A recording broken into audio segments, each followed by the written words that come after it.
चलो अपन पढ़ते हैं विज्ञान। देखो, विज्ञान एक शब्द है जो कि लैटिन भाषा अपने साइंस से है और इसलिए इसका मतलब ज्ञान होता है। और ज्ञान मनुष्य केवल अवलोकन और प्रयोगों के माध्यम से व्यवस्थित किया जाता है। विज्ञान के जनक हैं जो कि प्रसिद्ध वैज्ञानिक गैलीलियो गैलील को विज्ञान का जनक कहा जाता है। भौतिक विज्ञान देख रहे हैं तो वह विज्ञान जो कि निर्जीवों से संबंधित है वह भौतिकी कहलाता है। और भौतिकी रसायन भूविज्ञान भौगोलिक मतलब कि भूगोल ज्योतिष खगोलिकी समुद्र विज्ञान इत्यादि ऐसे अलग अलग विज्ञान होते हैं। ऐसे भौतिकी एक विज्ञान है। और वह विज्ञान जो कि सदियों से संबंधित है उसे जैविक विज्ञान कहते हैं। जैसे वनस्पति शास्त्र उसमें आता है, प्राणी विज्ञान होता है, विपक्ष विज्ञान आता है, कीट विज्ञान आता है और न्याय विज्ञान। ये सब जैविक विज्ञान में आता है। ये तो भौतिकी और एक जीव विज्ञान समझ आ गया। अब देखते हैं अपन भौतिक विज्ञान। तो भौतिक विज्ञान में देखो आपके पास में विज्ञान की वह शाखा जो कि भौतिक संसार से संबंधित है वो भौतिक विज्ञान ही हो गए। सबसे पहले इसको भी दो तीन तीन भागों में बांटा गया। ये तो होती है आपका सूक्ष्म मापक भौतिकी, फिर होती है दूसरी आपके पास में होती है मध्य आकार भौतिकी, और तीसरी होती है स्थूल मापक मतलब कि बहुत ही बड़े स्तर पर। ठीक है, माइक्रो मीजो और मैक्रो इसके स्कोप पर। ठीक है, सूक्ष्म मापक भौतिकी संबंधित हैं जैसे कि पदार्थ की बहुत छोटी स्तर पर अध्ययन, जैसे अणु या फिर नाभिक या आधुनिक भौतिकी को बनाते हैं। इसमें अधिकांश खोज है कि 1900 के बाद में हुई थी। ठीक है, किसमें? सूक्ष्म वाले में। अब प्लांक का क्वांटम सिद्धांत दिया गया वो क्या सूक्ष्म मापक भौतिकी में हो रहा है। ठीक है, अब इन बार में आप देखो मध्य आकार भौतिकी। तो मध्य आकार भौतिकी में देखो तो इसके अंतर्गत आपके परमाणु और अणुओं के समूहों का अध्ययन किया जाता है। ठीक भाई, यौगिकों का अध्ययन किसमें किया जाता है आपके पास में? मध्य आकार भौतिकी में यौगिकों का अणुओं का अध्ययन किया जाता है। ठीक है, फिर नेक्स्ट देखते हैं अपने पास में जो कि अपने मध्य आकार भौतिकी कहलाते हैं। फिर देखते हैं स्थूल मापक या बड़े स्तर की भौतिकी इसमें देखते हैं। तो स्थूल मापक भौतिकी के अंतर्गत आपका निश्चित आकार व स्थलीय तथा खगोलीय पैमाने पर स्थित वस्तुओं का अध्ययन किया जाता है जो परंपरागत भौतिकी बनाता है। इसकी अधिकांश खोज है जो कि 1900 से पहले हुई है। ठीक है, फिर देखते हैं अपने पास में इसमें चार प्रकार। देखो भाई, एक होगी यांत्रिकी, एक उष्मागतिकी, एक वैद्युत गतिकी, एक होगी प्रकाशिकी। ठीक है भाई, ये चार प्रकार की इसमें चार प्रकार इसमें। सबसे पहले आगे यांत्रिकी। तो यांत्रिकी आप मैकेनिक्स कहा जाता है, उष्मागतिकी को थर्मोडाइनमिक्स कहा जाता है, वैद्युत गतिकी को इलेक्ट्रोडाइनमिक्स कहता है और प्रकाशिकी को आपका ऑप्टिक्स कहा जाता है। यांत्रिकी किसी गति या फिर बल का अध्ययन जो किसी गति करते हुए पिंड पर कार्यरत है। उदाहरण के लिए रॉकेट का प्रणोदन, जल तरंगों का संचारण, ध्वनि तरंगे आदि। उष्मा गति किसे कहा जाता है? तो उष्मा के अध्ययन से संबंधित है और बताता है कि उष्मा को एक स्थान से दूसरे स्थान पर कैसे अपन स्थानांतरित कर सकते हैं। उदाहरण के लिए उष्मा के संचालन, माध्यम संचालन, संवहन, विकिरण, उष्मा इंजन की दक्षता और आदि। वैद्युत गति में अध्ययन करते हैं कि आवेशित और चुंबकीय पिंडों से जुड़ी विद्युत आवेशित और चुंबकीय पिंडों से जुड़ी जो विद्युत और चुंबकीय घटनाओं के अध्ययन से अपन समझते हैं। इसके मूलभूत सिद्धांत कूलाम हो गया, एम्पियर, फैराडे, मैक्सवेल आदि के द्वारा दिए गए हैं। किसके? वैद्युत गति के। इन नियमों को मैक्सवेल ने अपने प्रसिद्ध समीकरणों से सेट भी किया है। ठीक है, मैक्सवेल के समीकरणों में वैद्युत गति की बहुत सारे संबंध है। फिर एक अपने प्रकाशिकी। तो प्रकाशिकी प्रकाश और ऑप्टिकल उपकरणों से जुड़ी विभिन्न घटनाओं के अध्ययन से संबंधित है। उदाहरण के लिए सूक्ष्मदर्शी हो गया, दूरदर्शी हो गया आपके पास में आदि। ठीक है, ये प्रकाशिकी। अब अपन पढ़ते हैं सबसे पहले मात्रक और विमा। तो पहले देखते हैं भौतिक राशियां। तो वे सभी राशियां जिनके संदर्भ में भौतिकी के नियम वर्णित होते हैं। जैसे नियम अपन डालते हैं कि भाई राशियां में जैसे सेंटीमीटर में लंबाई आती है, ये सब भौतिक राशि आती हैं। तो इनका मापन आपका आवश्यक है। ठीक है, तो भौतिक राशि का मापन करते हैं अपन। मापन दो तरीके से होता है। एक तो अदिश राशि होती है, मापन में भी राशि होती है, दो तरह से होती है, परिणाम दो तरह से होते हैं। एक राशि अदिश राशि होती है, एक सदिश। अदिश राशि होती है जिसमें केवल और केवल परिणाम होता है। परिणाम के साथ में आपका दिशा ज्ञान का आवश्यक होना जरूरी नहीं है। और एक ऐसी राशि परिमाण के साथ साथ आपका दिशा भी होना, क्योंकि दिशा उस पर प्रभाव डालती है। जैसे कि देखो आपके पास में द्रव्यमान हो गया, लंबाई हो गया, दूरी, चाल, तापमान, कार्य, विद्युत स्थिति की और विद्युत स्थिति की और विभव, इन सब में आपका कोई भी मतलब ये अदिश राशि है। सदिश राशि जैसे कि देखो वेग, त्वरण, बल, बलागुण, गुरुत्व बल हो गया, बलागुण हो गया, आपके पास में गुरुत्व तीव्रता, ये सब कौन सी सदिश राशि है। यदि परिमाप और दिशा दोनों समान हो तो उन इन दो दिशाओं को समान सदिश कहते हैं और सभी शून्येतर सदिशों को उचित सदिश कहा जाता है। ठीक है, सभी जो शून्येतर सदिश है उनको उचित सदिश का क्या कहा जाता है? उचित सदिश कहा जाता है। फिर मात्रक पढ़ते हैं। तो मापन की एक अज्ञात मात्रा की कुछ ज्ञात निश्चित मात्रा के साथ में तुलना है। ठीक है मात्रक, और यह निश्चित मात्रा ही मात्रक कहलाता है। ठीक है, या फिर अपन इसके भौतिक राशियों के मापन हेतु जो प्रयुक्त आपका पारिभाषिक पद होता है वो मात्रक कहलाता है। पहले देते हैं मूल मात्रक, फिर होता है व्युत्पन्न मात्रक। दूसरे मात्रकों पर मापन के लिए निर्भर नहीं होते, मूल मात्रक कहते हैं, और व्युत्पन्न मात्रक ये दूसरे मात्रा पर निर्भर होते हैं बस। मात्रा की चार प्रणालियां, एक तो देखो एफपीएस, फुट, पाउंड और सेकंड। दूसरी होती है अपने पास में सेंटीग्राम, ग्राम और सेकंड। फिर तीसरी होती है एमकेएस, मीटर, किलोग्राम और सेकंड। और एक ऐसा ही पद्धति होती है जो कि मात्रा की अंतरराष्ट्रीय प्रणाली है। ठीक है, MKS में आपके दो होते हैं, एक MKS ये होता है जिसमें विद्युत को एम्पीयर में लिया जाता है और एक में कूलाम लिया जाता है, उसे MKSQ कहा जाता है। अपन ऐसा ही से क्योंकि ऐसा ही आजकल चल रही है तो ऐसा ही मात्रा के अंतरराष्ट्रीय प्रणाली देते हैं, ठीक है। फिर देखो आपके पास में एक और मूल मात्रक जोड़ा गया है इसमें, ठीक है, विद्युत एमकेएस में इसमें, ठीक है। मूल मात्रक देखते हैं आपके पास में, द्रव्यमान का हो गया किलोग्राम, लंबाई का हो गया मीटर, समय सेकंड में मापा, तापमान केल्विन में मापा जाएगा, विद्युत धारा एम्पीयर में, तो गति की तीव्रता कैंडेला में, और पदार्थ की मात्रा बोल में। फिर देखो बहुत अधिक दूरी, लंबाई अपन मापने को, अपन बहुत ज्यादा दूरी मापने उसके 3 मात्रों का प्रयोग किया जाता है, वो आगे देखेंगे अपन। लेकिन इससे पहले आप पूरक मात्रक को देखो, तो पूरक मात्रक होते हैं आपके पास सप्लीमेंट्री यूनिट कहा जाता है इसे। समतलीय कोण जिसे रेडियन में मापा जाता है, रेडियन, और घन कोण 60 रेडियन एसआर मापा जाता है। हमारे देश में मापन की मैट्रिक प्रणाली की शुरुआत है 1956 में हुई थी, ठीक है। और जो बड़ी दूरियां मापी है उसमें आप 3 तो बता देखिए। सबसे पहले अपन मापते हैं खगोलीय दूरी, खगोलीय मात्रक देखो। पृथ्वी से सूर्य के बीच की औसत दूरी को अपन खगोलीय मात्रक के नाम से जाना जाता है, प्रकाश वर्ष दूसरी होती है। और इसकी खगोलीय मात्रक के अपने पास एक औरम और औरम, या फिर एस्ट्रोनॉमिकल यूनिट, एक एस्ट्रोनॉमिकल यूनिट की कितनी होती है, 1.5 को इंटू 10 की पावर 11 कह दो, या फिर 1.496 इंटू 10 की पावर 11 कह दो, ये 1 AU, या फिर खगोलीय मात्रक, ठीक है। पृथ्वी सूर्य के बीच की दूरी को अपन क्या कहते हैं, औसत दूरी को, उसको खगोलीय मात्रक कहते हैं। फिर होता है प्रकाश वर्ष। प्रकाश द्वारा एक साल में, प्रकाश द्वारा एक साल में 3 × 10⁸ मीटर पर वेग से अपने पास तय की गई दूरी है, ठीक है। इसे प्रकाश वर्ष कहते हैं, ठीक है। प्रकाश द्वारा एक साल में 3 × 10⁸ मीटर पर सेकंड के द्वारा आपके पास में तय की दूरी, ठीक है। तो ये तो आपका वेग हो गया। अब इस वेग के द्वारा आपके पास में तय दूरी कौन सी है, तो 1 लाइट ईयर की दूरी होती है, जो कि 9.46 इंटू 10⁻15 या फिर 10⁻16 मीटर कह सकते हो आप, ठीक है। फिर देखते हैं अपने पास में तारों की दूरी भी आपने प्रकाश वर्ष में मापी जाती है। तो कौन सी तारों की दूरी किसमें मापी जाती है, प्रकाश वर्ष में मापी जाती है। एक पार्सेक होती है वह दूरी जिस पर पृथ्वी की कक्षा की औसत त्रिज्या एक आर्क सेकंड का कोण अंतरित करे। पार्सेक क्या होती है, वह दूरी जिस पर पृथ्वी की कक्षा की औसत त्रिज्या, पृथ्वी की कक्षा औसत त्रिज्या है एक आर्क, एक चाप सेकंड कोण अंतरित करे, उनके पार्सेक।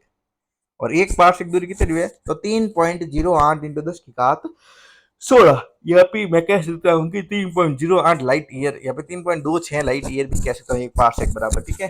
क्योंकि 10⁻16 तो अपने पास लाइट ईयर होता है। और अपने पास में एक औरम के क्या होता है भाई, एक औरम का अपन देखा था अभी 1.46 इंटू 10⁻11, या फिर 1.5 इंटू 10⁻11।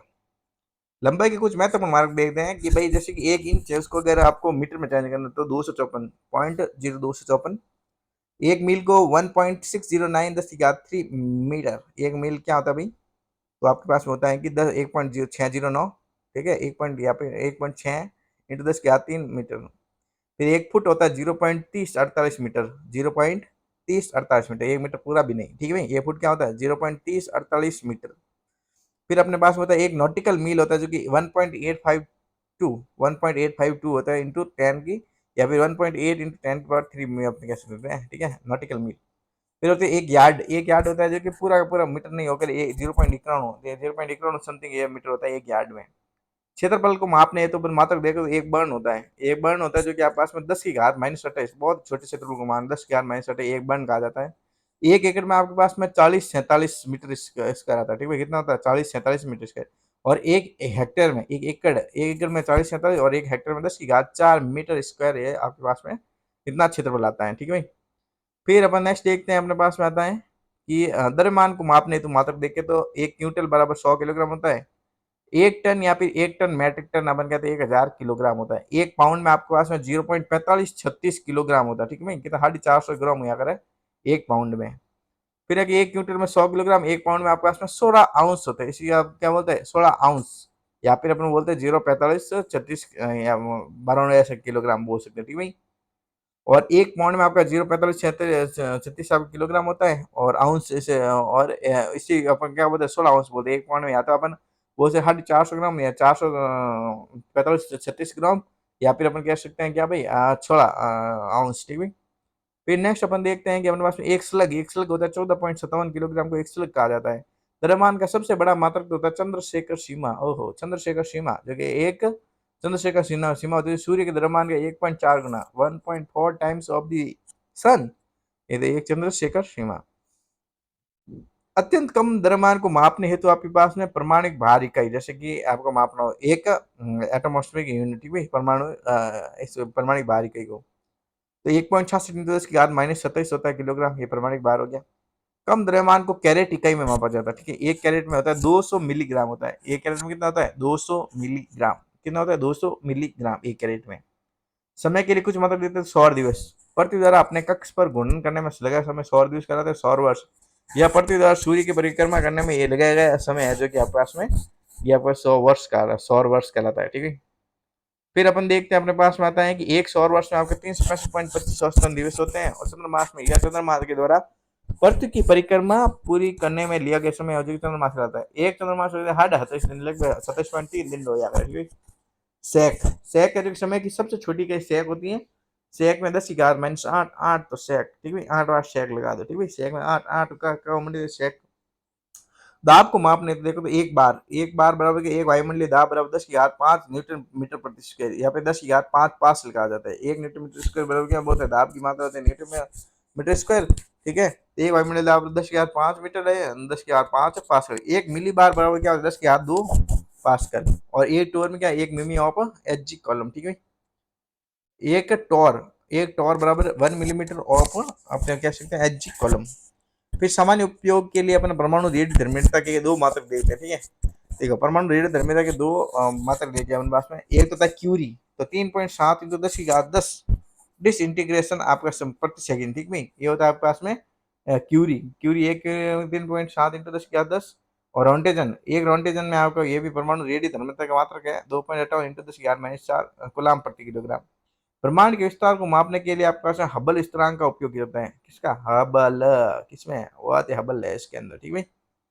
फिर नेक्स्ट अपन देखते हैं अपने पास में आता है कि जो अपने पास में ये मैट्रिक है, प्रीफिक्स है, और ये सब ये लगते हैं, ठीक है। ये देखो अब अपन देखते हैं इसमें क्या होता है आपके पास में। ये देखो जैसे कि देर का आपके पास में अगर क्रम संख्या 1 है तो उसके लिए अपन 10⁻−1 देखो भाई। 10⁻−1 क्या कहते हैं अपन? डेसी कहते हैं, इसके सिंबल लेते हैं डी। 10⁻2 को सेंटी सी। 10⁻3 को मिली, ठीक है भाई। 10⁻2 को सेंटी कहते हैं, 10⁻3 को अपन कहते हैं मिली। 10⁻6 को कहते हैं माइक्रो। और 10⁻9 को कहते हैं अपन नैनो, ठीक है। इसके नैन देखिए नाभिक की त्रिज्या को मापने के लिए अपन किसका? नैनो का यूज लेते हैं। फिर 10⁻10 को अपन कहते हैं एंगस्ट्रॉम। ये कैसे मात्रा होता है? ए डॉट का। 10⁻12 को बोलते हैं पिको। पिको 12 पिको, 12 में पिकॉक बोलते हैं, ठीक है पी। फिर होता है आपके पास में 10⁻15 को अपन फेमटो या फिर फर्मी कहते हैं। नाभिक के त्रिज्या को मापने के लिए अपन फेमटो का भी उपयोग करते हैं या फिर फर्मी का भी उपयोग लेते हैं। फिर 10⁻18 को 18 एटो, 18 एटो, 18 18 एटो, एटो, ठीक है एटो ए। 10⁻18। 10⁻1 को डेका, 2 को हेक्टा, 3 को किलो, 6 को अपन मेगा, 9 को गीगा, और 12 को अपन टेरा कहते हैं, 15 को पेटा कहते हैं, और 18 को एक्सा कहते हैं, ठीक है। जैसे कि अपने पास उपसर्ग आता है उसका उपयोग देखो। तो सबसे पहला आता है आइसो। आइसो होता है नियतांक का। फिर क्वासी, क्वासी मतलब कहते हैं आंशिक रूप से। कभी भी अपन आइसो बोलते हैं, उसका आइसो मतलब क्या होता है? नियतांक बोलते हैं। क्वासी मतलब होता है आंशिक रूप से, और मेगा मतलब बहुत अधिक, और फोटो मतलब कि प्रकाश, ठीक है। फिर वी में विश्लेषण देखते हैं, ठीक है। वी में विश्लेषण डायमेंशनल एनालिसिस देते हैं। एसआई में चुनी गई अपने पास में 7 भौतिक राशियां भौतिक संसार के 7 विमा कहलाती है, ठीक है। उन्हें वर्गाकार कोष्टक या फिर गुरु कोष्टक से दर्शाया जाता है, ठीक है। जैसे कि एम एल टी अपने पास में। एम मतलब क्या? द्रव्यमान। एल मतलब लंबाई। टी मतलब क्या आगे भाई? टाइम, ठीक है। एल मतलब लेंथ। और उस आगे देखिए तापमान को अपन के से दर्शाते हैं, गति की तीव्रता को अपन कैंडल से दर्शाते हैं, विद्युत धारा को अपन ए से दर्शाते हैं, पदार्थ की मात्रा को मोल से दर्शाते हैं, ठीक है। जैसे कि अपन देखते हैं कि यहाँ पे अपन को देर का है यहाँ पे किसी भौतिक राशि की विमा से अपन घात है, तो उसके अपन देखते हुए कितनी राशि को व्युत्पन्न मात्रा का प्रतिनिधित्व करने के लिए बढ़ाया जाता है। और यांत्रिकी में आपके पास में एल एम टी के द्वारा दर्शाया जाता है। आयतन जैसे लंबे चौड़ाई है तो एल क्यूब कहते हैं इसे। अब आपको ये विमीय सूत्र याद है, जैसे बट्टा होगा तो बट्टा में आपके पास -1 होगा, ठीक है। विमीय समीकरण वगैरह। अब देखते हैं मात्रा की अंतरराष्ट्रीय प्रणाली जो ऐसा ही में दिया गया उसमें देखिए आप।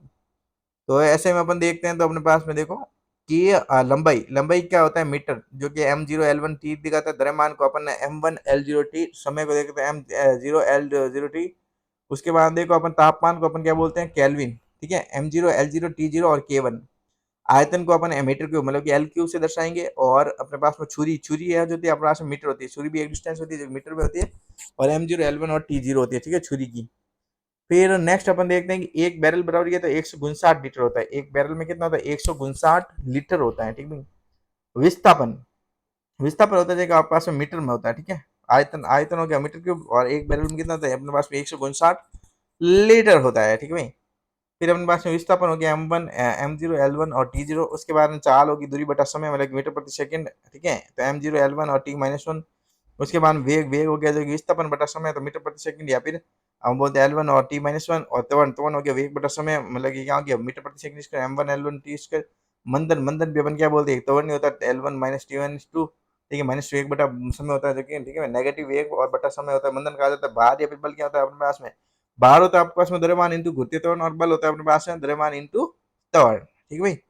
ये अपने पास में दोनों का जब भार होता है उसमें घूर्ती वर्ग जुड़ जाता है तो न्यूटन होता है, इन दोनों का मात्रक न्यूटन होता है। और एक न्यूटन बराबर क्या होता है, किलोग्राम मीटर प्रति सेकंड स्क्वायर, ठीक है भाई। चूंकि द्रव्यमान का हो गया किलोग्राम और त्वरण का हो गया मीटर प्रति सेकंड स्क्वायर, तो M1 L1 और T-2। इसी प्रकार अपन देखते हैं दाब प्रतिबल लिया, दाब या प्रतिबल, ठीक है। तो बल बल के बटा हुए मीटर सेकंड स्क्वायर होगा, ठीक है भाई। तो 1 मीटर 1 से 1 कट जाएगा तो नीचे -1 आएगा, तो M1 L-1 और T-2, ठीक है। दाब कह दो, प्रतिबल कह दो, ठीक है। दाब बटा क्षेत्रफल उससे बोलते हैं अपन। फिर देखो ऊष्मा और अच्छा, ऊष्मा और कार्य और ऊर्जा इन तीनों की एक ही होती है, ऊष्मा भी, कार्य भी, ऊर्जा भी, ठीक है। तो इसका एक सूत्र होता है कि बल इंटू विस्थापन। बल का क्या होता है, M1 L1 इंटू T-2, तो M1 L2 और T-2, ये इसका सूत्र हो जाएगा, ठीक है। और इसी चीज को अपन कहते हैं शक्ति। तो शक्ति का भी यही होता है, कार्य बटा समय होता है, बोलते हैं अपन शक्ति कहता है, ठीक है। अब देखो कार्य ऊर्जा और समय, सॉरी, कार्य ऊर्जा और ऊष्मा तीनों एक होता है, लेकिन शक्ति होते हैं लेकिन, तो शक्ति बोलते हैं अपन किए गए समय में कार्य को अपन कहते हैं। तो कार्य बटा समय बराबर होती है शक्ति, तो M1 L2 और T-3। फिर होता है संवेग। संवेग क्या हो गया अपने पास में, तो द्रव्यमान इंटू वेग को अपन बोलते हैं संवेग। P बराबर MP बराबर क्या हो गया भाई, संवेग हो गया।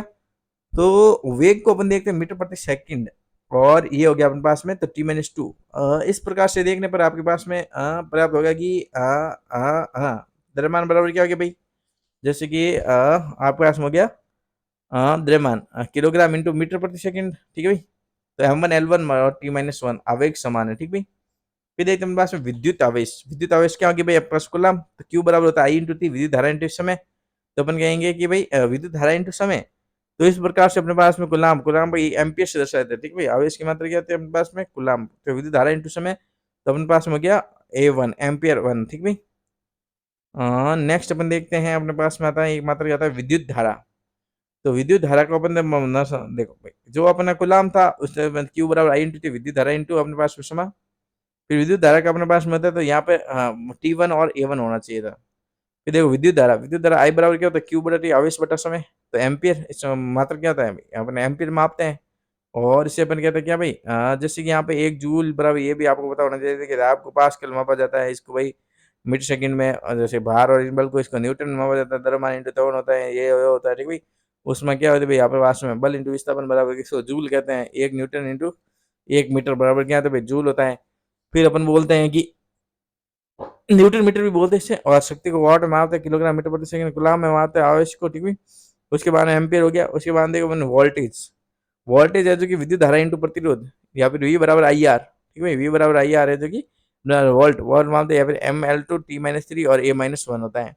फिर अपन देखते हैं धारिता। धारिता या कैपेसिटी बोलते हैं, इसे बोलते हैं फैराडे के द्वारा, ठीक है। फैराडे मापा इसे M-1 L-2 और T के पावर 4 एंड A की पावर 2। ये धारिता का अपने पास में हो गया, ठीक है। M-1 L-2 and T4 A की पावर 2। फिर प्रतिरोध, R बराबर क्या होता है, V बराबर IR होता है। उसी प्रकार वोल्टेज, ठीक है, वोल्ट में मापते हैं। उसी प्रकार प्रतिरोध का मात्रा होता है, धारिता का मात्रा होता है फैराडे, और प्रतिरोध का मात्रा होता है ओम। ओम का होता है अपने पास में M L2 A-2 T-3, ठीक है भाई, ये अपने पास में होता है। फिर नेक्स्ट अपन देखते हैं कि अपने पास में हो गया प्रतिरोध का ये सूत्र हो गया। अब अपन को देखना है कि वोल्टेज बटा विद्युत धारा भी होता है, ठीक है। वोल्टेज कितना वोल्ट आता है, उसके बाद कितना विभव आता है, या फिर कितनी विद्युत धारा है, उसके दोनों को अपन बोलते हैं आर। विद्युत क्षेत्र होता है जो कि वोल्ट प्रति मीटर, ठीक है भाई। तो जितने आपके विभव आता है, विभव प्रति मीटर होता है, या फिर वोल्ट प्रति मीटर होता है, उसे बोलते हैं विद्युत क्षेत्र। तो विद्युत क्षेत्र क्या होते हैं, M1 L1 T-3 और A-1 इसकी मापने होगी इस राशि। फिर विद्युत प्रतिरोध देखते हैं, तो विद्युत प्रतिरोधिकता अलग होती है और प्रतिरोध अलग होता है। प्रतिरोध आर बराबर ओम होता है इसका मात्रा, और ओम मीटर, ओम इंटू मीटर, ठीक है। तो अपन क्या करते हैं, विद्युत प्रतिरोध के प्रतिरोध क्षेत्रफल मतलब कि प्रतिरोध इंटू क्षेत्रफल बटा धारा। तो R इंटू ए बटा आई, आर इंटू एरिया बटा आई, ठीक है। तो ये सब आपके पास होता है ओम मीटर, इसका विद्युत प्रतिरोधकता का, ठीक है। फिर अपन देखते हैं कि चालकता। तो चालकता क्या होती है, G बराबर 1 बटा R, ठीक है। तो प्रतिरोध क्या आपका व्युत्क्रम होता है, उसे बोलते हैं चालकता। जैसे इसका भाई जो चालकता है इसका क्या भाई है ना, इसको सिंबल को बोलते हैं अपन साइमंस। क्या बोलते हैं? साइमंस, चालकता का। ठीक भाई। फिर अपन देखते हैं कि अपने पास में होता है कि जो चुंबकीय प्रेरण है इसका मात्रक अपन बोलते हैं हेनरी, M1 L T-2 और A-1। फिर चुंबकीय पारगम्यता बोलते हैं हेनरी प्रति मीटर। चुंबकीय पारगम्यता क्या बोले कि हेनरी प्रति मिनट। ठीक है, प्रति यानी मतलब कि प्रति मीटर। ठीक है, हेनरी प्रति मीटर ये हो गया आपके पास में चुंबकीय पारगम्यता, मतलब कितनी बार ये जा रही है। ठीक है। फिर एक प्रेरण हो गया, पारगम्यता हो गया हेनरी। और चुंबकीय फ्लक्स अपन वेबर और मैक्सवेल से मापा जाता है, और इसकी है ना आपके पास में भी में होती है M1 L2 T-2 और I-1। ठीक भाई। वेबर और मैक्सवेल होते हैं M1 L2 और T-2 और I-1। ठीक भाई। फिर देखते हैं हमारे पास फ्लक्स घनत्व। फ्लक्स घनत्व बी से मापा जाता है, बी बराबर होता है म्यू इंटू एच। म्यू बराबर क्या होता है? चुंबकीय पारगम्यता। ठीक भाई। और चुंबकीय पारगम्यता हेनरी मीटर होती है। चुंबकीय क्षेत्र की तीव्रता। ठीक भाई। चुंबकीय पारगम्यता और चुंबकीय high high H, you mu बटा एच होता है, जो कि इंटू एच होता है, जो कि आप चुंबकीय क्षेत्र की तीव्रता होता है। तो फ्लक्स घनत्व का जो मात्रा होता है वो टेस्ला होता है। ठीक है, M1 L T-2 और A-1। फिर चुंबकीय क्षेत्र की तीव्रता देखते हैं तो एम्पियर प्रति सेकंड होता है। ठीक है, एम्पियर प्रति मीटर। ठीक है, एम्पियर प्रति मीटर होता है किसके? चुंबकीय क्षेत्र की तीव्रता। घनत्व, घनत्व देखते हैं जो कि द्रव्यमान बटा आयतन होता है, घनत्व होता है तो किलोग्राम बटा मीटर क्यूब, वो M1 - L-3। फिर सापेक्षिक घनत्व या फिर रिलेटिव डेंसिटी। तो देखो तरल का घनत्व और मानक तरल का घनत्व, तरल का घनत्व बटा मानक तरल का घनत्व क्या आता है? मात्रक रहित होता है, जो कि ये अपने पास में जो सापेक्षिक घनत्व होता है जिसमें रिलेटिव जो भी है उसमें मात्रक रहित होता है। ठीक है, तरल का घनत्व बटा मानक तरल का घनत्व ये सापेक्षिक घनत्व होता है। फिर डायनामिक वेलोसिटी कहते हैं अपन। ठीक है भाई, गतिक विस्कोसिटी, गतिक श्यानता विस्कोसिटी इसे कहते हैं। म्यू बराबर होता है बल बटा क्षेत्रफल इंटू समय, या फिर पास्कल प्रति सेकंड कहते हैं। ठीक है, पास्कल सेकंड कहते हैं, सॉरी। डायनामिक विस्कोसिटी का मात्रक क्या हो गया अपने पास में? ये हो गया अपने पास में पास्कल सेकंड। उसके बाद देखो अपने पास समतलीय कोण का क्षेत्र होता है, जो कि अपने 4/3 मतलब कि रेडियन होता है। ठीक है, और इसकी अगर जी में सूत्र करें तो M0 L0 और T0 होता है समतलीय कोण का। ठोस कोण का म्यू बराबर क्या गया S/R², जो कि स्टेरेडियन होता है। ठोस कोण का स्टेरेडियन, समतलीय कोण का रेडियन। ठीक है, ठोस ठोस में स लास्ट में है तो स से स्टेरेडियन। समतलीय समतलीय में लास्ट में आया कौन? तो ये समतलीय या और रेडियन। ठीक है, और ठोस में स से स्टेरेडियन। फिर आवृत्ति होती है V बराबर 1/T आवर्तकाल, या फिर D की आवर माइनस आवृत्ति के मात्रा को अपना हर्ट्ज कहते हैं। रेडियो धर्मी को मात्रा को बैकुलर कहते हैं, और ज्योति की तीव्रता को लक्स कहते हैं, और प्रदीप्त फ्लक्स प्रवाह को अपन ल्यूमेन कहा जाता है। क्या कहता है? प्रदीप्त फ्लक्स को ल्यूमेन। ठीक है भाई। फिर नेक्स्ट देखते हैं, यदि किसी भौतिक राशि का मात्रक एम्पियर प्रति मीटर सेकंड वर्ग है तो इसकी विमा होते हैं IL-T-2। यदि किसी भौतिक राशि का मात्रक एम्पियर प्रति वर्ग मीटर प्रति वर्ग है तो इसकी विमा IL-T-2 होगी। फिर अपन देखते हैं यांत्रिकी। यांत्रिकी यानी भौतिकी की वह शाखा जिसमें पिंडों कणों की गति का अध्ययन किया जाता है, उसे बोलते हैं अपन यांत्रिकी मैकेनिक्स। अब यांत्रिक अपन 3 भागों में आती है। स्टैटिक होती है, एक शुद्ध गति की होती है, एक गति गतिकी। स्टैटिक्स होती है जो कि आप स्थिति क्या देता है? यह यांत्रिकी की वह शाखा है जिसमें वस्तुओं की विरामावस्था का अध्ययन किया जाता है, स्टैटिक्स बोलते हैं। शुद्ध गति में होता है यह यांत्रिकी की वह शाखा है जिसमें वस्तुओं की गति का अध्ययन कुछ कारकों जैसे कि बलों की प्रकृति, निकायों की प्रकृति से अप्रभावित रहते हुए किया जाता है। फिर बोलते हैं गतिकी। गतिकी है जो कि यह यांत्रिकी की वह शाखा है जिसमें गति के कारकों का ध्यान में रखते हुए अपने वस्तु की गति का अध्ययन किया जाता है, उसे बोलते हैं गतिकी। ठीक है, फिर शुद्ध गतिकी में देखते हैं, काइनेटिक्स में देखते हैं, एक निकाय होती है बॉडी। ठीक है, एक होती है रेस्ट, रेस्ट में बॉडी होती है, एक होती है मोशन में। ठीक है, तो स्तर में, और एक होती है गति में। तो जब निकाय की स्थिति के समय के साथ में कोई परिवर्तन नहीं हो, कि समय के साथ जैसे समय बढ़ रहा हो इसकी स्थिति में या फिर विस्थापन में कोई परिवर्तन नहीं हो, तो विरामावस्था पर किसी पिंड की ऊर्जा कहीं भी शून्य हुई, जिन टाइम में कोई भी नहीं आया विरामावस्था, उसको विरामावस्था बोलेंगे, और इसकी पिंड की ऊर्जा है जो कि शून्य होती है। फिर देखते हैं अपन गति। तो जब निकाय की स्थिति है समय के साथ में परिवर्तित हो, या फिर जब एक गेंद को अपन ऊर्ध्वाधर ऊपर की ओर फेंका जाता है, तो उसकी गति के दौरान ऊर्जा स्थिर रहती है। ठीक है, इसे बोलते हैं अपन गति। फिर अपन देखते हैं कि अपने पास में आता है कि गति, गति के बारे में कुछ पता है। एक विमीय गति, तो किसी वस्तु की गति को एक विमीय कब कहेंगे? यदि स्थिति के तीनों निर्देशांक केवल एक ही निर्देशांक समय के साथ में परिवर्तित हो। उदाहरण के लिए एक सीधे रेलवे ट्रैक पर ट्रेन की गति एक ही स्थिति में बनती है, एक वस्तु की को निश्चित ऊंचाई से छोड़ने पर की गई गति, और रोड पर व्यक्ति की गति, लंबवत स्प्रिंग का दोलन जिससे द्रव्यमान हटा लिया गया हो, ये सब कौन सी एक विमीय गति में आती है। फिर गति का दूसरा प्रकार होता है द्विविमीय, जिसके दो विमम गति हो। यदि स्थिति के तीन निर्देशांक में से कोई दो निर्देशांक समय के साथ परिवर्तित हो, तो उदाहरण के लिए जैसे कीड़े का सतह पर रेंगना, प्रति का सूर्य के चारों ओर परिक्रमण। ठीक है, ये शिव कौन सी आपकी द्विविमीय गति। फिर एक हमारे पास में त्रिविमीय गति। यदि स्थिति के तीनों निर्देशांक समय के साथ परिवर्तित हो, उदाहरण के लिए पतंग को हवा में उड़ाना, गैस के अणु की अनियमित गति, पक्षी की गति इत्यादि, ये सब कौन सा क्या पास में त्रिविमीय गति। फिर देखो निकाय की गति में, निकाय गति में देखो आपके पास में रेख या स्थानांतरित गति।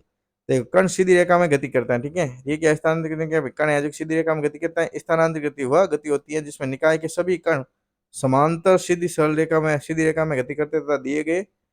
अब अपन देखते हैं कौन से देखते हैं, निकाय की गति देखते हैं। कोई भी मोशन होती है उसकी गति इसमें एक तो रेख या स्थानांतरित गति। तो कण सीधी रेखा में है आपके पास में, जैसे कि देखो द्विविमीय गति में आपको उदाहरण दिया आपने, कीड़े का सतह पर रेंगना, पृथ्वी का सूर्य के चारों ओर परिक्रमण करना। त्रिविमीय हो गया जैसे गैस के अणु की अनियमित गति और पक्षी की गति, ये सब त्रिविमीय में आता है, ठीक है।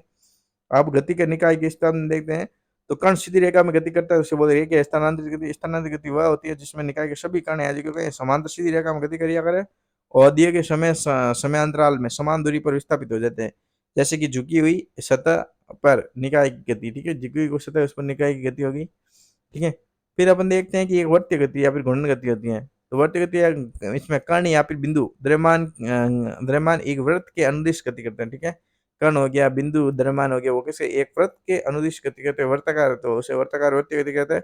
दोलन गति, दोलन गति में निकाय एक निश्चित समय अंतराल में एक निश्चित बिंदु के इधर उधर आगे या पीछे, ठीक है, ऐसा गति करता है उसे दोलन गति कहते हैं। यदि दोलन गति का आयाम न्यूनतम है तो गति को कंपन गति कहा जाता है। आयाम न्यूनतम है तो उसे बोलते हैं कंपन गति।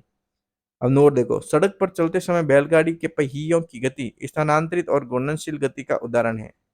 फिर देखते हैं अपने पास में की टर्म्स, देखते हैं प्रमुख शब्दावलियां, ठीक है भाई। जैसे कि देखो, फिर एक देखो सड़क पर चलते समय जो बैलगाड़ी के पहियों की गति है, जो कि अब जो बैलगाड़ी पहिया चलता है ये तो आगे चलता है, ये क्या वो खुद में घूर्णन गति करता है, तो स्थानांतरित और घूर्णनशील गति दोनों का उदाहरण है, ठीक भाई। फिर अपन प्रमुख शब्दावली देखते हैं। सबसे पहले देखते हैं अपने पास में एक होती है दूरी, एक होता है विस्थापन। क्या क्या फर्क होता है देखो, यह एक निश्चित समयावधि में किसी पिंड के द्वारा तय किया गया वास्तविक पथ होता है, उसे बोलते हैं अपन दूरी कहते हैं, ठीक है। दूरी एक अदिश राशि है और इसका ऐसा ही मात्रक मीटर होता है। दूरी हमेशा धनात्मक होती है, कभी भी ऋणात्मक नहीं होती, ठीक है। क्योंकि इसमें दिशा ही नहीं होती, तो आप ऋणात्मक कैसे लेंगे, दिशा में कोई उल्टी दिशा में जाता है उसके आप ऋणात्मक ले लेते हो, ठीक है।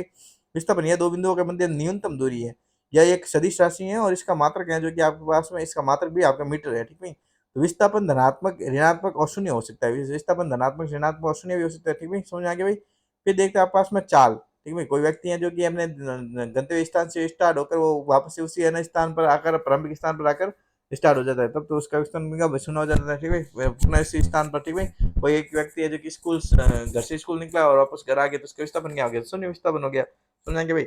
उसी प्रकार अपन देखते हैं चाल, चाल कहते हैं दूरी तथा समय के मध्य के अनुपात को अपन कहते हैं चाल कहते हैं। गति एक अदिश राशि है, जो चाल कह दो या फिर गति कह दो, उसका अदिश राशि है। गति के मात्रक हो गया आपके पास में मीटर प्रति सेकंड या फिर किलोमीटर प्रति आवर या फिर सेंटीमीटर प्रति सेकंड, ठीक है भाई।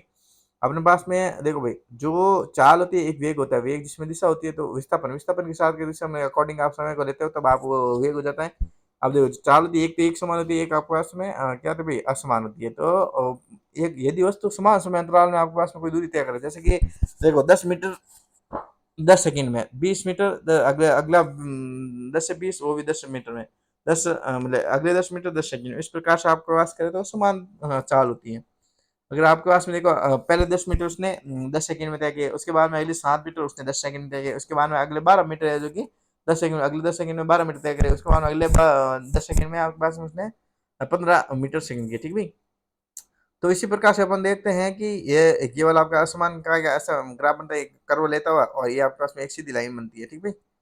अब अपन देखते हैं कि जो किलोमीटर है इसका मीटर प्रति सेकंड में, एक किलोमीटर करता है तो 5/18 से करते हैं, और मीटर सेकंड में बना तो इंटू 18/5 से करते हैं, ठीक है भाई। बड़ी इसकी छोटी आपको बताई है, ठीक है भाई। फिर अपन देखते हैं कि वेग क्या होता है। तो विस्थापन तथा समय के मध्य अनुपात को अपन वेग कहते हैं। वेग होता है विस्थापन बटा समय या मीटर प्रति सेकंड। इसका भी ये एक निश्चित दिशा में पिंड की चाल ही आपके पास में क्या कहलाता है, वेग कहलाता है। वेग भी एक समान होता है और अलग अलग होता है, ठीक है। एक समान वेग समझ आ गया भाई, वेग ग्राफ ऐसा होता है, ठीक भाई। तो विस्थापन बटा समय, या फिर अपन क्या होता है विस्थापन और समय के बीच में अपन जो आधार लेते हैं वो समय को लेते हैं, उससे आगे विस्थापन को लेते हैं, इनके बीच में जो बनता है आपके पास में ग्राफ बनता है, बीच का जो परिणाम है तो वो वेग का आता है। समझ आ गया। फिर अपन देखते हैं त्वरण। त्वरण क्या होता है अपने पास में, वेग तथा समय के मध्य के अनुपात को अपन कहते हैं त्वरण, ठीक है। वेग तथा समय के मध्य के अनुपात को अपन क्या कहते हैं, त्वरण कहते हैं। त्वरण भी कभी कभी क्या होता है एक समान होता है, एक होता है अलग अलग, ठीक है। यदि वस्तु समान समय अंतराल में समान वेग तय करती है तो अपन कहते हैं इसे त्वरण कहते हैं, ठीक है। जैसे देखो वेग समान हो रहा है, समान समय अंतराल में समान वेग तय कर रहा है, लेकिन अधिक अलग अलग अपना असमान त्वरण हो गया, ठीक है। फिर अपन एक नोट देखते हैं कि ऋणात्मक, ऋणात्मक कहता है वेग के विपरीत दिशा में आपके पास में अगर कोई हो तो वही वस्तु, वस्तु कोई है वेग के विपरीत दिशा में जा रही है, ठीक है। वेग के विपरीत दिशा में तो ऋणात्मक त्वरण होता है और धनात्मक त्वरण होता है आपके पास में अगर वेग आपके उसी दिशा में लग रहा है, ठीक है। समान दिशा में वेग और त्वरण समान दिशा में और शून्य जो मतलब नियत वेग से कोई चलती है तो वस्तु वो शून्य वेग होगी, ठीक है। त्वरण धनात्मक ऋणात्मक शून्य भी हो सकता है, मतलब त्वरण एक सदिश राशि है। अब एक वस्तु दूरी तय करती है जो समय के वर्ग के सीधे समानुपाती होती है, ठीक है, समय के वर्ग के अगर एक वस्तु कोई दूरी तय करती है, ठीक है, तो वो वस्तु के तो इसका त्वरण है जो कि स्तर होता है, ठीक भाई। अगर वस्तु दूरी तय करती है, अगर इसके सीधा समानुपाती हो गया तो आपके पास में त्वरण स्तर होता है। और नियत चाल से गति करने वाली, अगर चाल नियत है तो वह वस्तु को त्वरित किया जा सकता है, ठीक है, नियत चाल से गति करने वाली वस्तु को बल लगाकर अपन त्वरित कर सकते हैं। फिर अपन देखते हैं कि अपने पास में आता है औसत वेग। तीसरी चीज औसत वेग क्या होता है, प्रारंभिक वेग प्लस अंतिम वेग बटा दो क्या होता है, उसका औसत वेग होता है, ठीक है। ये अब इसका आप आगे पढ़ेंगे, पहले ये देखते हैं ग्राफ के सामान्य नियम। तो एक्स एक्स पर हमेशा स्वतंत्र चर को प्रदर्शित करेंगे, जैसे समय स्वतंत्र मतलब क्या है, जो चलता रहता है, समय समय कहते हैं। जैसे उदाहरण के समय एक स्वतंत्र चर होने के कारण हमेशा एक्स एक्स पर निर्भर करेगा, ठीक है। वाई एक्स का चर हमेशा निर्भर चर होगा और एक्स एक्स के चर पर निर्भर करेगा, ठीक है। जैसे समय बढ़ेगा उस प्रकार ये निर्भर करता है, ठीक है। यहाँ हम किसी निकाय के द्वारा समय के सापेक्ष तय की दूरी को मापेंगे, ठीक है, समझ में आ गया भाई। अब अपन देखते हैं कि अपने पास में आता है कि 20 - 10/4 तो 10/4 2.5 मीटर प्रति सेकंड इसने उनकी दूरी तय की, ठीक है। फिर नेक्स्ट अपन देखते हैं कि तीसरा होता है औसत वेग, ठीक है। औसत वेग क्या होता है अपने पास में, तो प्रारंभिक वेग प्लस अंतिम वेग बटा 2 होता है औसत वेग। एक पिंड का त्वरण कितना होगा, जो कि अगर 10 मीटर प्रति सेकंड से 20 मीटर सेकंड के लिए तक 4 सेकंड में त्वरित होता है तो उसका त्वरण क्या होगा, तो अंतिम वेग माइनस प्रारंभिक वेग बटा समय है, जो कि आपके पास में क्या होगा भाई, देखो 10 मीटर सेकंड से 20 मीटर सेकंड, मतलब जिस प्रकार से उसका वेग को बदलाव किया जाता है उस समय में अपन कहते हैं, अपन उसको क्या कहते हैं भाई, समय के सापेक्ष वेग में परिवर्तन होने से बोलते हैं अपन त्वरण बोलते हैं। अंतिम वेग माइनस प्रारंभिक वेग बटा समय, ये हो गया आपके पास में त्वरण। फिर देखो जब कोई पिंड हवाई जहाज से गिरता है ना तो उसके त्वरण में आपके वृद्धि होती है, क्या होती है भाई, जैसे जैसे गुरुत्वाकर्षण बढ़ता जाएगा उस पर क्या भाई, उसके त्वरण में वृद्धि, वेग बढ़ता जाएगा। एक कण को अपन लंबवत ऊपर की ओर फेंका जाता है, जब ये उच्चतम बिंदु पर पहुंच जाता है तो इसका त्वरण है जो कि नीचे की ओर होता है, ठीक है। ठीक भाई, जब भी अपन कण को लंबवत ऊपर की ओर फेंकते हैं ना तो ये उच्चतम बिंदु पर पहुंच जाता है एक हाइट पर, उसके बाद इसका त्वरण नीचे की ओर होता है। यदि किसी कण के वेग समय ग्राफ को अपन y बराबर mx प्लस c के द्वारा निरूपित किया जाता है तो कण निरंतर त्वरण के साथ में गतिमान है, ठीक है। ठीक है, y बराबर mx प्लस c के साथ है, तो निरंतर गति के साथ में है। उसके देखो यहाँ हम चलो ठीक है। फिर देखो ग्राफ का ढाल हमें क्या प्रदान करता था, जहाँ पे देखो ढाल y अक्ष पर चर राशि और बटा x अक्ष पर चर राशि इस ढाल को दर्शाता है, इसलिए अपन कहते हैं दूरी बटा समय।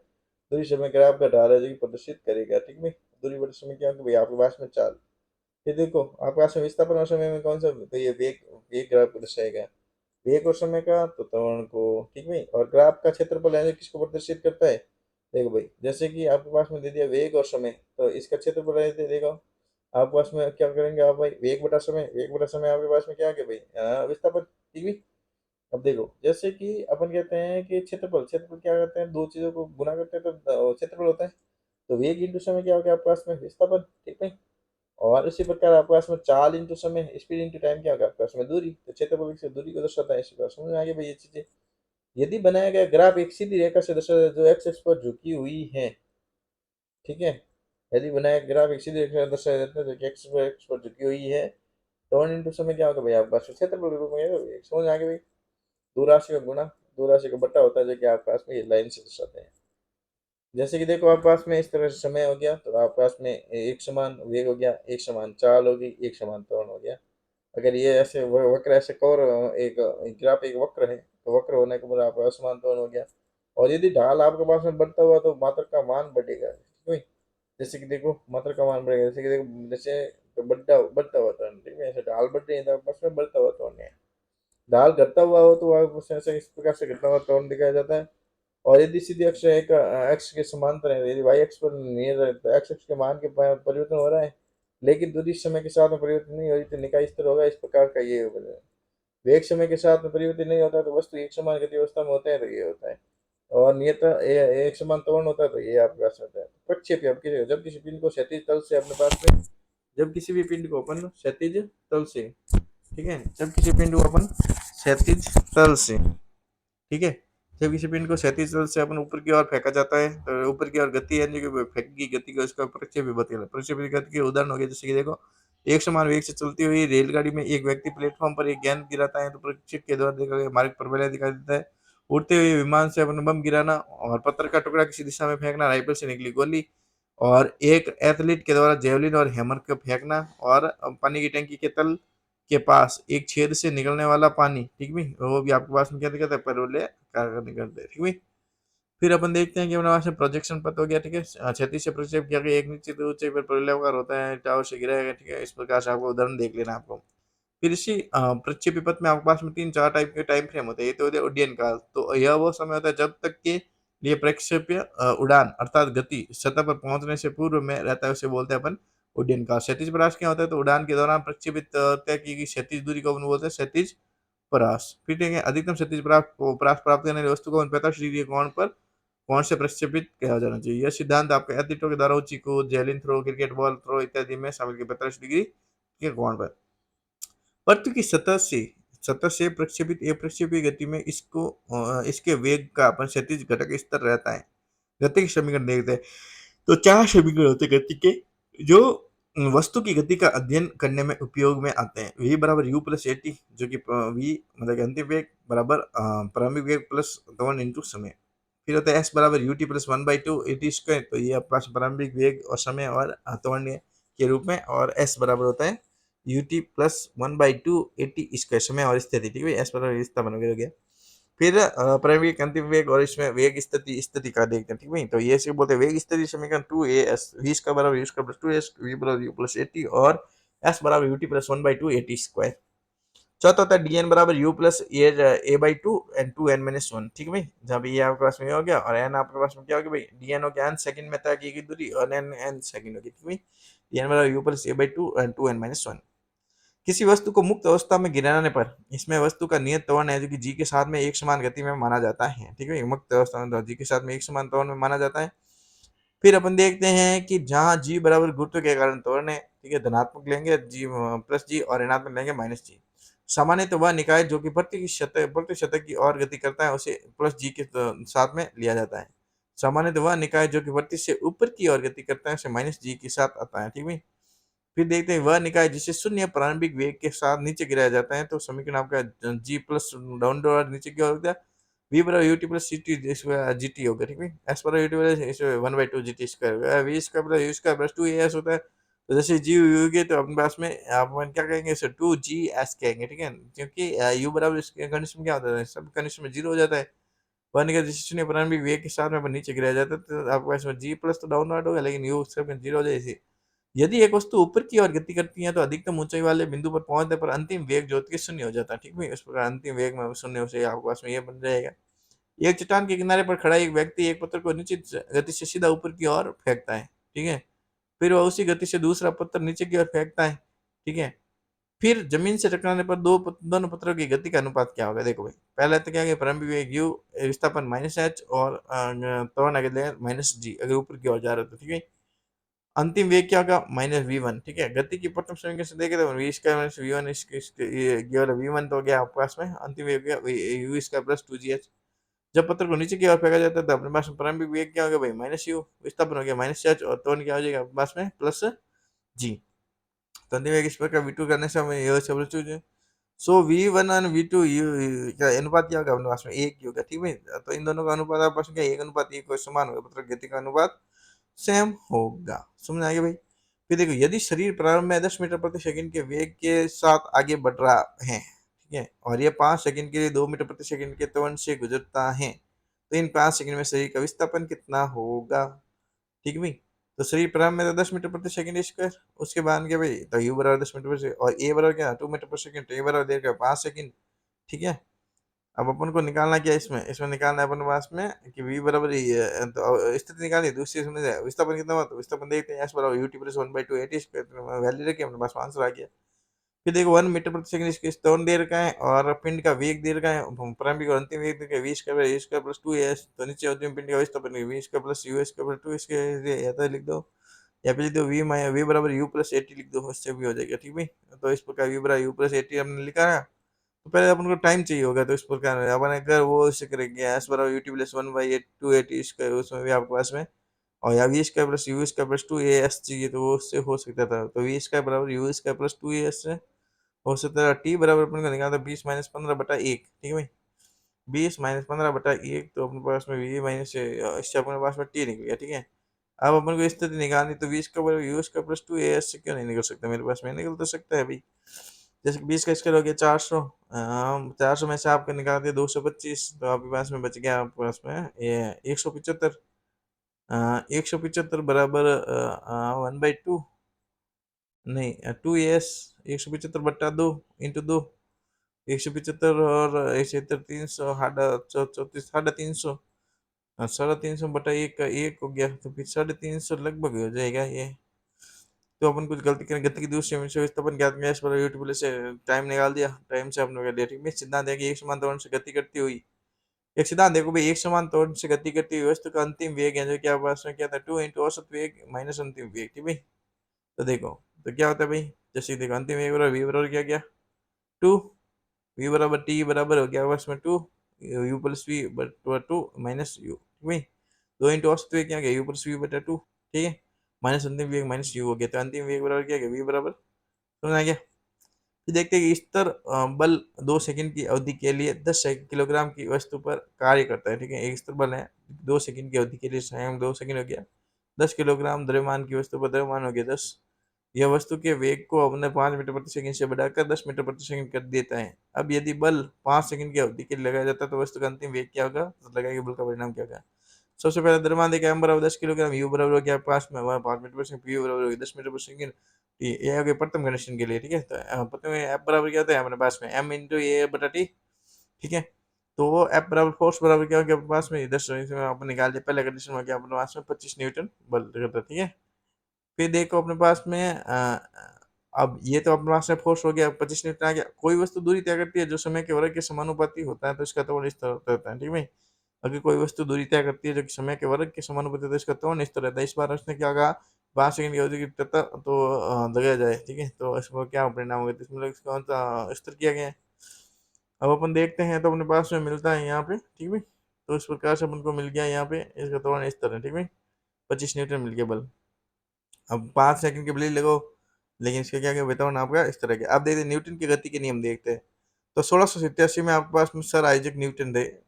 इसने के द्वारा 3 नियम दिए गए। तो पहला नियम दिया गया जड़त्व का नियम, दूसरा बल का नियम और तीसरा क्रिया, ठीक है, जबकि दिया गया, ठीक है। न्यूटन के 3 गति नियम क्या, जबकि, ठीक है। तीसरा दिया क्रिया प्रतिक्रिया नियम।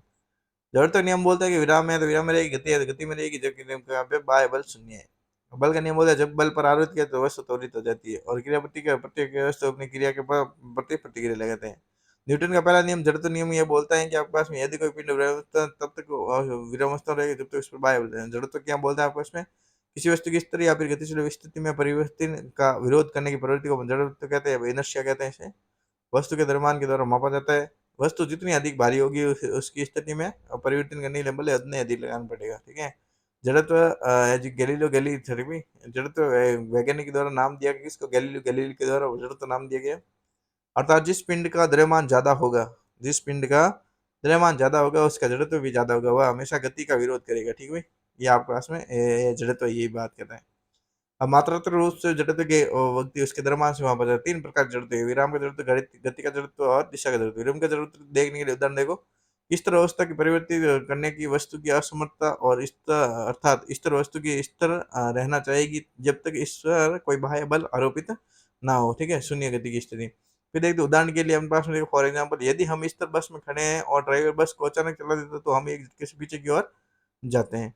फिर देखिए, तो जब एक घोड़ा अचानक चलता है तो सवार पीछे की ओर गिर जा सकता है, नहीं भाई, तो शरीर के ऊपरी भाग की जरूरत की ओर। कंबल में फंसे धूल के कारण इसे झाड़ने या पीटने पर, क्योंकि झाड़ने या पीटने के कारण कंबल गतिशील हो जाता है, जबकि धूल के कारण यानी कि जड़त्व के कारण स्थिर हो जाते हैं, इसी कारण कंबल के फिर देखो होता है कि हम एक चिकने गत्ते पर सिक्का रखेंगे, वह इसे एक गिलास पर रखेंगे, गत्ते को हाथ से अचानक धक्का देने पर आगे सिक्का गिलास में गिर जाता है, तो ऐसा सिक्का के जड़त्व के कारण होता है। और यदि हम आम के पेड़ की शाखा को हिलाते हैं तो आम नीचे गिर जाते हैं, क्योंकि डाली गतिशील हो तो आम जड़त्व होते हैं, ठीक है। ये आपकी स्तर होता है।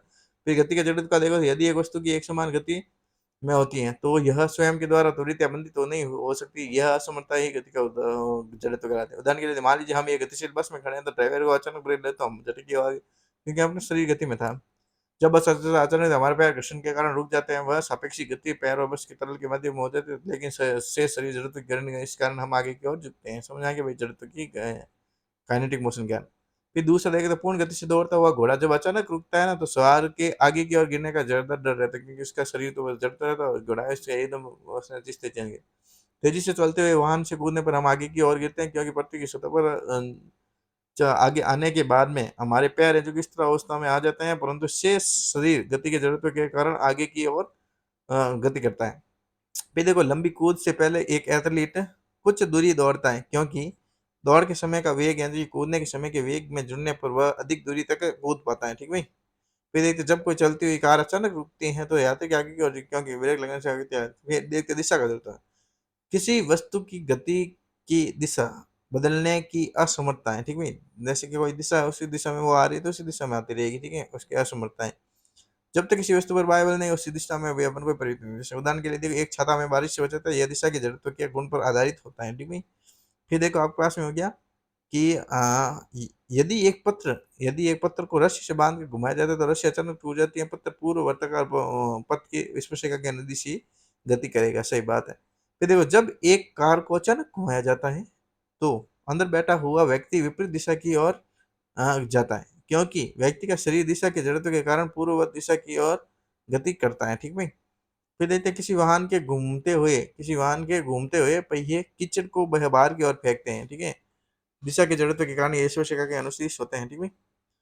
फिर नेक्स्ट अपन देखते हैं कि अपन पढ़ते हैं, जब किसी चाकू पर धार दी जाती है तो चिंगारी इस स्पर्शिका के अनुदिश बाहर आती है। ठीक है। चाकू की धार देने पर यह भी आपका एक दिशा तंत्र है। एक पायलट को लक्ष्य से पहले लक्ष्य को भेदने के लिए बम छोड़ना होता है। ठीक है। लक्ष्य से पहले लक्ष्य को भेदने के लिए एक बम छोड़ना होता है पायलट को। ठीक है। फिर देखते हैं कि न्यूटन का दूसरा नियम देखते हैं। न्यूटन ने गति की मात्रा को संवेग के रूप में परिभाषित किया है। ठीक है। गति की मात्रा को दूसरे के बल का नियम बताते हुए। फिर देखो, संवेग अपन को कहते हैं एफ बराबर क्या होता है, एम ए। ठीक है। Mass into acceleration. ठीक है। वो होता है आपके पास में ये फोर्स। लेकिन संवेग देते थे, यह वस्तु निकाय के द्रव्यमान व उसके वेग का गुणनफल होता है। ठीक है। संवेग क्या होता है, वस्तु निकाय के द्रव्यमान और उसके वेग का गुणनफल होता है, जो कि आपस में संवेग कहलाता है। संवेग एक सदिश राशि है किसी वस्तु, क्यों संवेग राशि है, क्योंकि वेग इंटू द्रव्यमान है बेटा। ठीक है। किसी वस्तु के संवेग परिवर्तन की दर है जो कि आरोपित बल के समानुपाती होता है। ठीक है। एफ समानुपाती D D D by D T into M V. ठीक है। अब जैसे भी आपके पास वी बटा टी आ गया तो समझ आ गया, आपके पास डी बटा डी टी ए हो गया, तो एफ समानुपाती एम ए, जहाँ पे के होता है, के नियतांक होता है जिसकी वैल्यू एक होती है, एफ बराबर एम ए हो गया, एफ बराबर निकाय पर आरोपित बल हो गया। ठीक भाई। तो स्थिति समय में कोई भी इसके वेग में परिवर्तन करने को अपन कहते हैं कि निकाय द्रव्यमान में उसे बल का नियम आता है। ठीक भाई।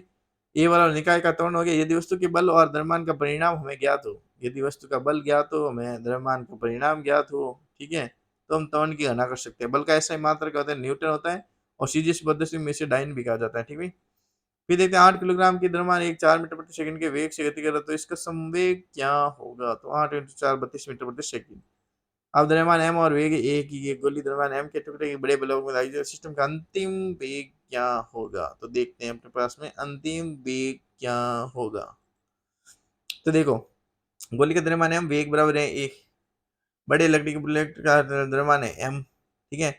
टक्कर के बाद इन दोनों का संपूर्ण निकाय के दोनों m प्लस m, और एवं निकाय का कुल वेग क्या होगा, अपने पास v होगा। तो अंतिम कुल संवेग बराबर प्रारंभिक संवेग बराबर अंतिम संवेग होता है। ठीक है। ये संवेग संरक्षण के नियम से अनुसार होता है। एम बराबर M plus M into V. ठीक है। M plus M into V, and V बराबर क्या गया, एम बटा एम प्लस एम। ठीक है, समझ जाएंगे ये चीज। ठीक है। फिर देखते हैं 14 किलोग्राम द्रव्यमान और 28 मीटर प्रति सेकंड के वेग वाली वस्तु का संवेग क्या होगा, तो आपके पास में होगा ये संवेग बराबर। नेक्स्ट क्वेश्चन देखो भाई, 14 किलोग्राम द्रव्यमान और आपके पास में 28 मीटर प्रति सेकंड के इसके वेग वाली वस्तु का संवेग क्या होगा, तो 14 इंटू 28 कर लो, 352 किलोमीटर प्रति सेकंड आ जाएगा आपका आंसर। अब उस पिंड के द्वारा उत्पन्न त्वरण कितना होगा जिसका द्रव्यमान आपका 10 किलोग्राम, बल आपके पास 20 न्यूटन हो, तो 2 मीटर प्रति सेकंड त्वरण होगा। समझ आ गया सबको। 3 किलोग्राम द्रव्यमान के पिंड पर बल लगाने से आपके पास में उसके कारण 10 मीटर प्रति सेकंड से 20 मीटर प्रति सेकंड 5 सेकंड में त्वरित होता है। v बराबर ये, बी यू बराबर ये, टी बराबर ये, तो ये बराबर v माइनस यू बटा ये टी, तो 2 मीटर प्रति सेकंड स्क्वायर। एफ बराबर होता है m इंटू ए, एम बराबर 3 न्यूटन, तो 3 इंटू 2 बराबर 6 न्यूटन बल हो गया।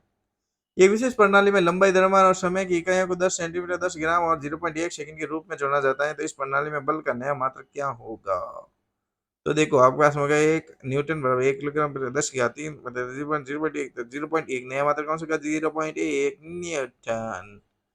ठीक है। नेक्स्ट अपन देखते हैं कि यदि वेग को दोगुना कर दिया जाए तो संवेग की दोगुना, क्योंकि संवेग बराबर क्या होता है, v बराबर mv, तो वेग के सीधे समानुपाती होता है भैया। फिर नेक्स्ट देखते हैं कि एक अपने पास में एक है जो कि एक 3021 संवेग होता है, ठीक है। यदि इसका वेग दोगुना कर दिया जाए तो गेंद का नया संवेग क्या होगा? तो क्या हो जाएगा भाई, 3000 इंटू 2 आपके पास में हो गया 6000। थोड़े त्वरण है जो सीधे बल के समानुपाती होता है, एम बराबर एफ इंटू एम है, तो ये बल के समानुपाती होता है त्वरण सीधा, ठीक है।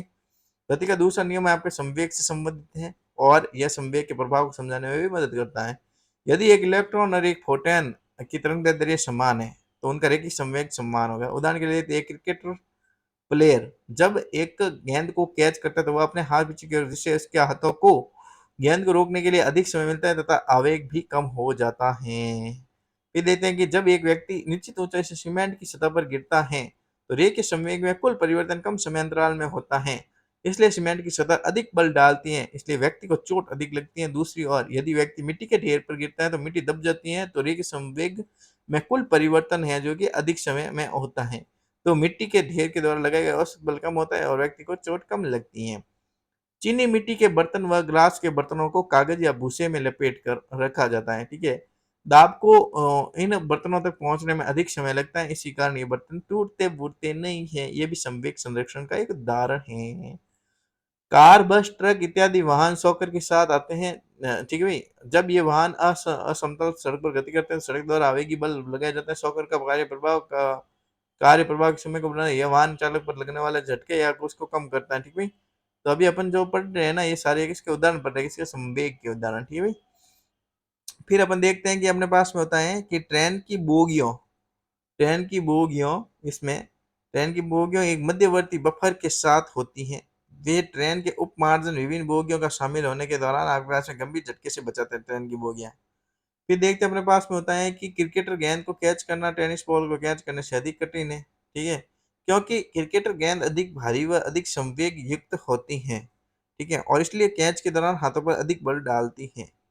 फिर देखते हैं कि एक एथलीट को रेस के बाद धीरे धीरे रुकने की सलाह दी जाती है क्योंकि रुकने का समय बढ़ने पर उसके द्वारा अनुभव किया गया बल कम होगा, ठीक है भाई। समझ आ गया, रुकने का समय बढ़ने पर उसके द्वारा अनुभव किया गया बल कम होगा। यदि एक धातु की गेंद व रबर की गेंद दोनों के द्रव्यमान समान हो तथा, ठीक है, तथा समान वेग से सामान्य रूप से एक दीवार से टकराती है तो रबर की गेंद टकरा कर लौटती है और धातु की गेंद टकरा कर लौटती है, तो यह निष्कर्ष निकलता है कि रबर की गेंद का संवेग में परिवर्तन अधिक होता है। न्यूटन का तीसरा नियम कहता है कि जब भी किसी पिंड पर कोई क्रिया की जाती है तो वह उसके प्रति अपनी प्रतिक्रिया प्रदर्शित करती है और इसी नियम को अपन न्यूटन का तीसरा नियम है, क्रिया व प्रतिक्रिया का नियम कहा जाता है। क्रिया व प्रतिक्रिया दोनों विपरीत दिशा में कार्य करते हैं, ठीक है। जब क्रिया और प्रतिक्रिया दोनों समान पिंड पर कार्य करते हैं तो परिणामी आपके पास में समान पिंड पर कार्य करते हैं, ठीक है। क्रिया और प्रतिक्रिया दोनों समान पिंड पर कार्य करते हैं तो परिणामी शून्य हो जाता है। फिर देखो आपके पास में हो गया कि विभिन्न पिंडों पर लगाया गया बल है जो कि विपरीत दिशा में कार्य करता है, ठीक है।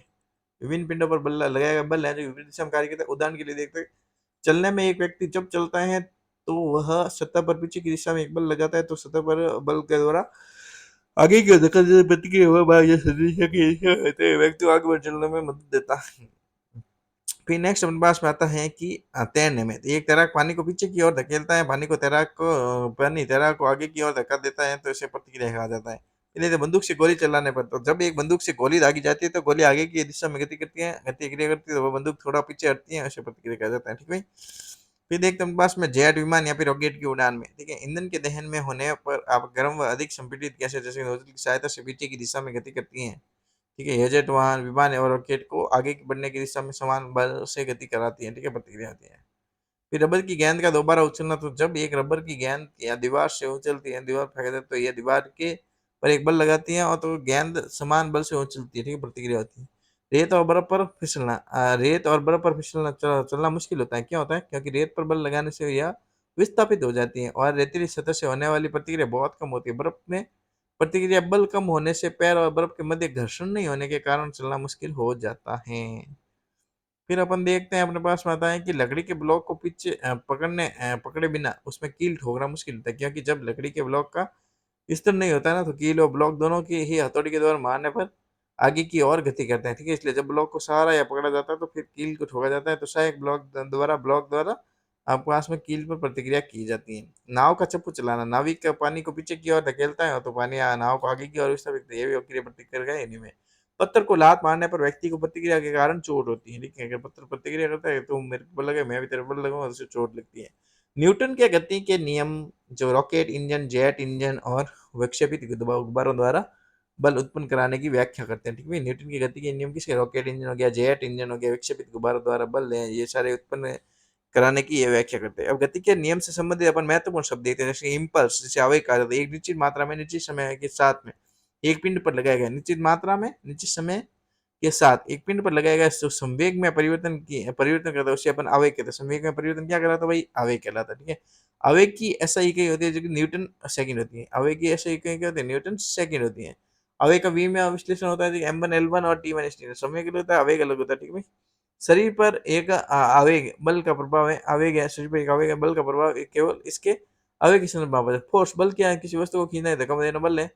ये वस्तु की गति या विरामावस्था में परिवर्तन कर देता है। बल कौन करता है भाई? तो बल अपना परिवर्तन कर देता है। फिर नेक्स्ट अपन देखते हैं तो अपने पास में आता है कि एक बल की तीव्रता है आमतौर पर इसके परिणाम द्वारा व्यक्त किए जाते हैं। बलों के गुण देखो तो बल की प्रकृति किसी पिंड पर या फिर समान या फिर विपरीत हो सकती है।